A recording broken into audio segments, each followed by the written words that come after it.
우리는 매달 보험료를 낸다. 혹시 모를 미래를 대비하기 위해, 가족을 지키기 위해. 그런데 만약 그 보험이 당신의 목숨값이 된다면, 당신이 사랑하는 사람이 그 서류를 증거 삼아 당신을 죽인다면. 1975년 1월 30일 경상남도 남해군 깊은 밤 조용한 마을에서 불길이 치솟았다. 집 안에는 3명의 가족이 잠들어 있었다. 그리고 단 한 사람만이 살아남았다. 경찰은 단순한 화재 사고로 사건을 종결했다. 그러나 몇 달 뒤 부산에서 한 남성이 갑자기 숨졌다. 부검도 없이 심장마비로 처리되었다. 그리고 얼마 후 또 다른 사람이 죽었다. 차이는 늘 달랐지만 이상하게도 죽음 뒤에는 언제나 같은 이름이 있었다. 박불례. 가족, 친척, 친구까지 그녀의 주변에서는 연이어 기이한 죽음이 발생했다. 그리고 그 모든 죽음에는 단 하나의 공통점이 있었다. 보험금. 보험이라는 안전망이 잔혹한 살인의 도구로 변질된 최초의 사건. 그렇다면 박불례는 어떻게 대한민국 최초의 보험 연쇄살인범이 되었을까? 그리고 우리는 이 사건에서 무엇을 배워야 할까? 지금부터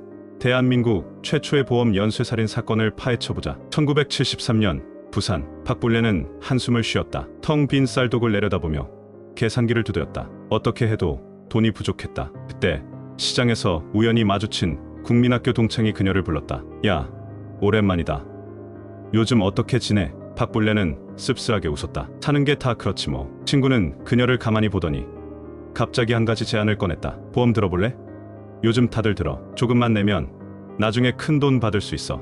보험. 박불례에게 그건 낯선 단어였다. 돈이 없는데 그런 걸 어떻게 해? 그러자 친구는 빙긋 웃었다. 아니야. 몇 푼만 내면 돼. 그리고 혹시 사고라도 나면 불입금의 5배, 10배를 받는 거야. 박불례의 손이 멈췄다. 돈을 낸다, 사고가 난다, 몇 배로 돌려받는다. 그녀는 고개를 끄덕였다. 그럼 남편하고 아들 거라도 들어볼까? 하지만 며칠 후 그녀는 또 다른 결정을 내렸다. 박불례는 몰래 언니, 시동생, 친구의 이름으로 보험을 들었다. 그들 모두가 모르는 사이 그녀가 수익자로 지정되었다. 그 순간 그녀의 머릿속에 한 가지 생각이 스쳤다. 보험이란 게 결국 누군가 죽어야 돈이 나오는 거잖아. 손끝이 떨렸다. 하지만 곧 그녀는 마음을 다잡았다. 주어야 받을 수 있다면 죽이면 되지 않을까? 그렇게 대한민국 최초의 보험 연쇄살인이 시작되었다. 1975년 1월 29일 경상남도 남해군. 겨울바람이 매섭게 몰아쳤다. 박불례는 언니의 집 앞에서 한참을 서 있었다. 안에서 새어나오는 불빛, 따뜻한 저녁 냄새, 평범한 가족의 일상이었다. 그녀는 문을 두드렸다. 어머, 웬일이야? 갑자기 찾아오고 언니는 반갑게 그녀를 맞아주었다. 형부는 막걸리를 한 잔 따라주었고 조카는 방학 숙제를 보여주며 칭찬을 기대하는 눈빛을 보냈다. 박불례는 평소처럼 웃었다. 하지만 머릿속에는 전혀 다른 생각이 떠오르고 있었다. 이 사람들은 내일이면 사라진다. 밤이 깊어지자 언니 가족은 아무것도 모른 채 잠이 들었다. 박불례는 조용히 일어났다. 거실 한 구석, 석유난로가 희미한 불빛을 내뿜고 있었다. 그녀는 조용히 다가가 난로를 들어 올렸다. 철컥 뚜껑을 열고 기름을 천천히 바닥에 흘려보냈다. 기름은 거실 바닥을 타고 문 앞까지 스며들었다. 손끝에 힘이 들어갔다. 성냥을 쥔 손이 미세하게 떨렸다. 이대로 가만히 있으면 나는 그냥 가난한 여자일 뿐이다. 하지만 이 성냥을 켜면 나는 부자가 된다.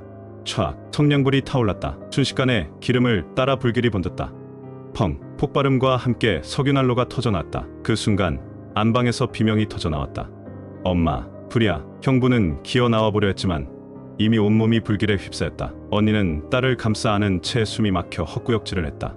그러나 박불례는 이미 300m 떨어진 사촌오빠의 집 앞에 서 있었다. 쾅쾅쾅. 그녀는 문을 두드리며 놀란 척 소리쳤다. 불이야, 언니 집이 불났어. 사촌오빠는 놀라 뛰쳐나왔다. 그러나 그가 도착했을 때 집은 이미 시뻘건 불길에 삼켜지고 있었다. 다음 날 경찰은 형부가 난로를 잘못 건드려 불이 난 사고로 사건을 종결했다. 그리고 박불례는 1,500만 원의 보험금을 손에 넣었다. 1975년 5월 11일 부산. 박불례는 거울 앞에 앉아 립스틱을 천천히 발랐다. 거울 속 그녀의 얼굴은 침착했다. 주머니에는 작은 유리병이 들어 있었다. 안에는 흰 가루. 그녀는 가방을 들고 집을 나섰다. 목적지는 전포동의 한 다방. 다방 안에서 시동생 아무개가 그녀를 기다리고 있었다. 누나, 오랜만이네요. 그는 반갑게 웃으며 그녀를 맞았다. 하지만 박불례는 속으로 생각했다. 이제 내 차례야. 박불례는 다정한 미소를 지으며 말했다. 사업 이야기 좀 하려고. 요즘 어렵지? 시동생은 한숨을 쉬며 고개를 끄덕였다.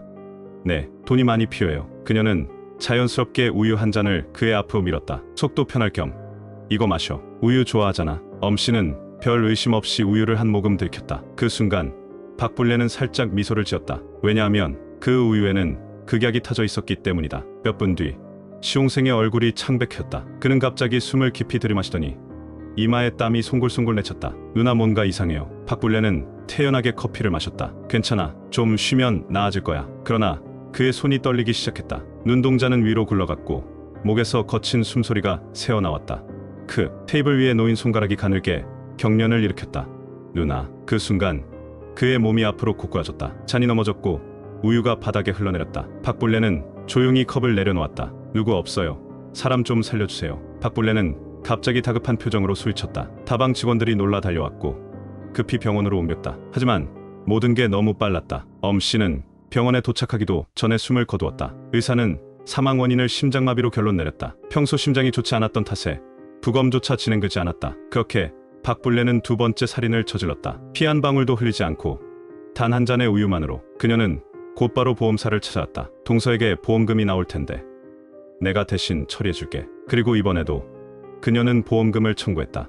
그러나 이번에는 예상하지 못한 변수가 생겼다. 며칠 후 보험사 사무실. 박불레는 보험금 서류를 내밀었다. 동생 사망보험금 청구하러 왔어요. 그거는 차트를 보더니 고개를 끄덕였다. 네, 금액이. 그러나 금액을 확인한 순간 그의 손이 멈췄다. 4,400만 원. 그거는 다시 서류를 확인했다. 잠시만요. 400만 원짜리 보험이라고 하셨죠? 네, 그거는 박불레를 올려다봤다. 그런데 이 계약은 4,400만 원입니다. 박불레의 표정이 굳었다. 뭐라고요? 그녀는 순간적으로 동서가 떠올랐다. 동서는 남편 앞으로 들어간 보험이 400만 원짜리인 줄 알고 있었다. 그런데 이 사실을 알게 된다면 박불레는 침착하게 웃으며 말했다. 아, 맞아요. 제가 착각했네요. 그럼 빨리 지급해주세요. 그러나 이틀 후 보험사에서 동서에게 연락을 취했다. 동서는 전화를 받고 어리둥절했다. 보험금이 4,400만 원이라고요. 그녀는 즉시 박불레를 찾아갔다. 형님, 이게 무슨 말이에요? 남편 보험이 400만 원이라면서요. 박불레는 당황한 기색 없이 태연하게 말했다. 그게 내가 몰래 더 넣어둔 거야. 몰래요? 응. 내 남편도 모르게. 혹시 사고라도 나면 너희한테 도움될까 싶어서. 그러나 동서는 가만히 있지 않았다. 그럼 그 돈은 우리 가족 거잖아요? 전액 내놓으세요. 박불레는 속으로 욕을 삼켰다. 이 여자가 내 계획을 망치려 하네. 동서야, 내 남편 앞으로 들어간 보험이긴 해도 내가 돈을 낸 거야. 그러니까 400만 원은 내가 갖고 나머지는 내가 받아야 해. 그게 말이 돼요.